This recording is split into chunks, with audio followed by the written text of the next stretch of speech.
Hi there, my little demons and divas. Bienvenidos. Welcome back to my channel. ¿Qué es la que hay, mi gente? Estamos activados. What is going on? I am back. It is I, Isa, aka the Demon Diva, and today I am here to talk about my 5 favorite moments in the Royal Rumble pay-per-view, which I enjoyed it. It was great in my opinion. There was a lot of highs, there was barely any lows. I mean, it was overall an enjoyable pay-per-view, as the Royal Rumble should be.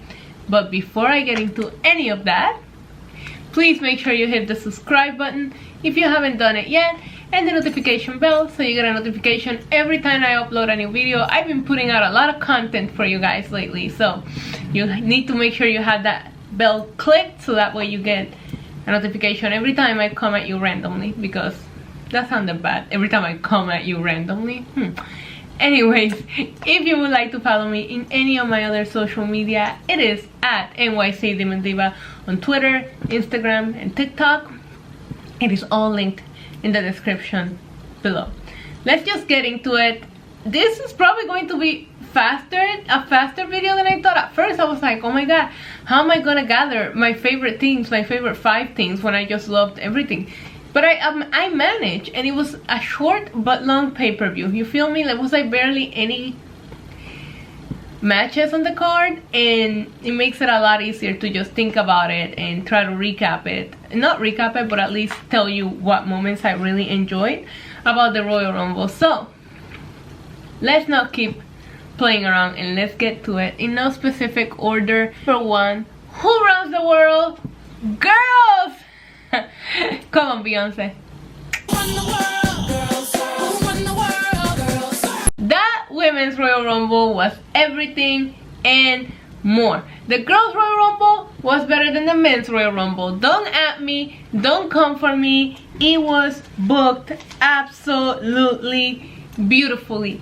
There was so many moments that I'm just staring and I'm thinking, look at the talent in that ring. The WWE women's division is beautifully stacked, talented, skilled, diverse. Like, I just loved everything about it. And I don't know who produced this match, but how do you go from 1, 2, 3 to the final 3 being eliminated just so perfectly? Think about it. The match opened up with Bayley, Naomi, and Bianca.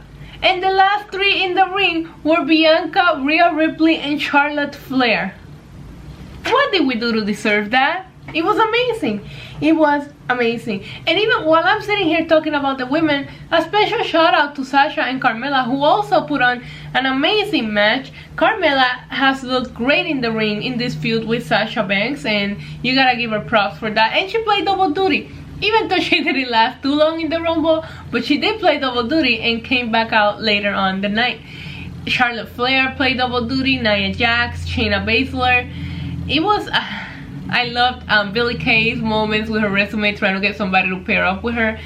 I wasn't too familiar with Jillian Hall, but I love that she teamed up with Billie Kay. I love that we had a quick Iconics moment. The returns were well welcome. Tori Wilson looks like she's part of the current roster. Victoria looked amazing in the ring. Her elimination was a little bit worrisome, but everything was so good overall. I love the moment when Mickie James steps up to Charlotte and says, I've been waiting for this for a long time. I was like, yeah, get it. Overall, I think it was so enjoyable. And then at the end, Bianca winning felt so deserved. I felt like both Rumbles told such a different story. The women's Rumble told that story of the new up-and-coming star that needs that opportunity, while the men's Royal Rumble, we'll get to it, told the story of a full circle legend just needing to make the most out of this second opportunity that life gave to him. Beautiful stuff if you really think about it. But the women, bravo. So proud. I was so proud last night. At number 2, Kevin Owens and Roman Reigns. I mean, these men literally try to murder each other on multiple occasions. And while I know the finish was a little bit weird and a little bit botched for some people, I can't complain about it because of the spots that these men were doing. Roman tried to run him over, guys.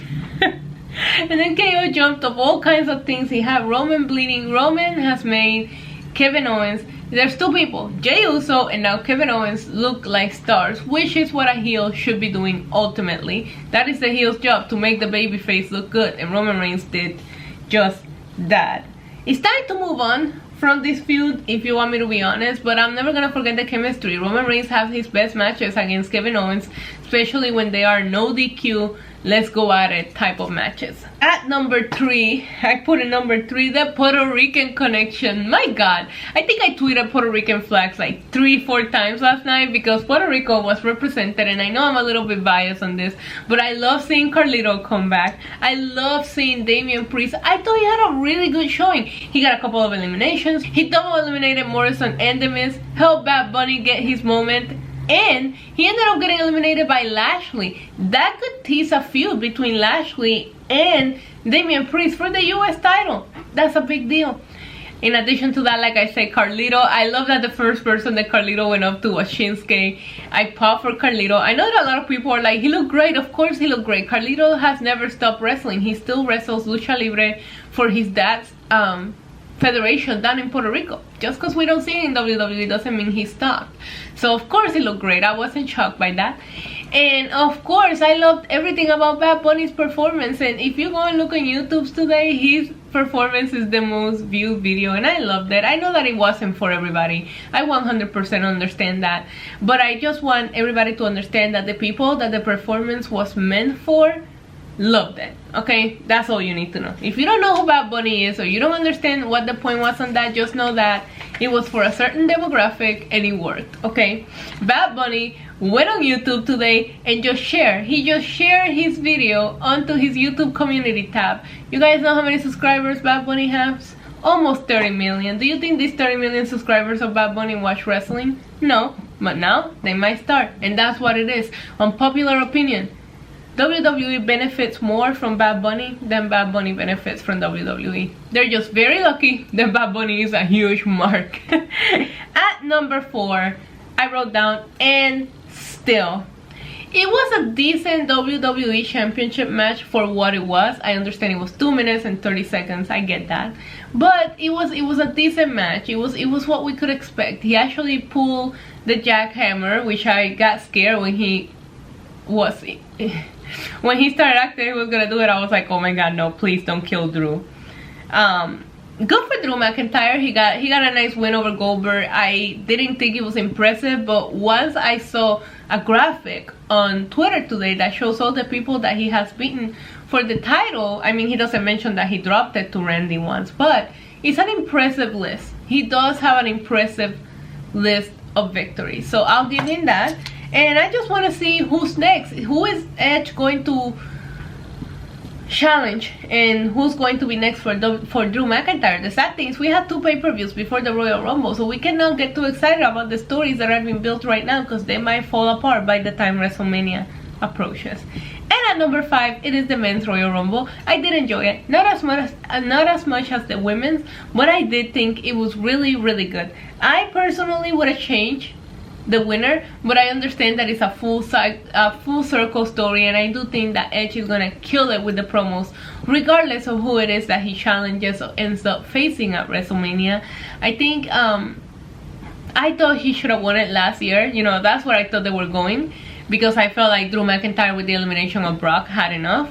But listen, they didn't pull the plug, and now he's here and he's healthy, so let's just do this.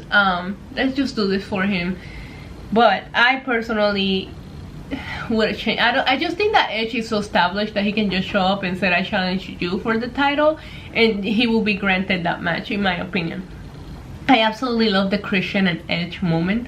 It was so emotional. I have a reaction to the Rumble match. I condensed it as much as I could. I will link it in the description below. I love that moment. Got me a little bit in my feels. I was laughing at how many beefs Randy Orton has had this year. I'm surprised The Fiend didn't show up, but it all came back to bite him in the ass. He did have a nice moment with Ali, and I really liked that. It made Ali look really good. Braun looked great.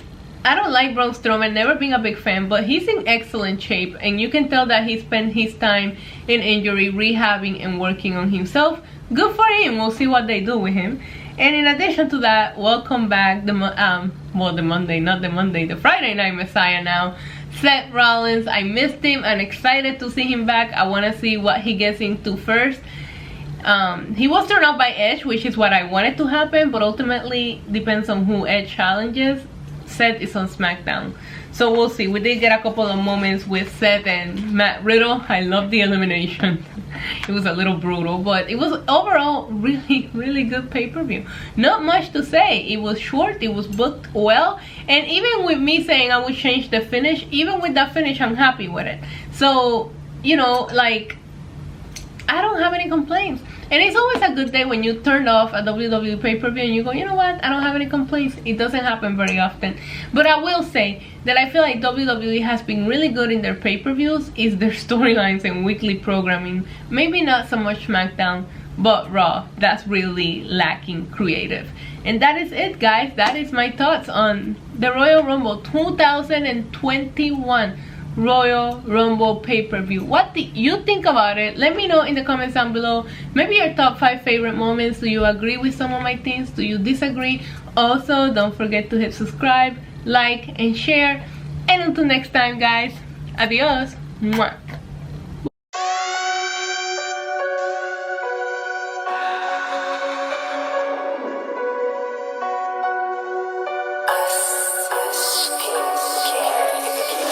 Yeah, Demon Diva, quite the screamer. Cursing, tease ya, hurting, please ya.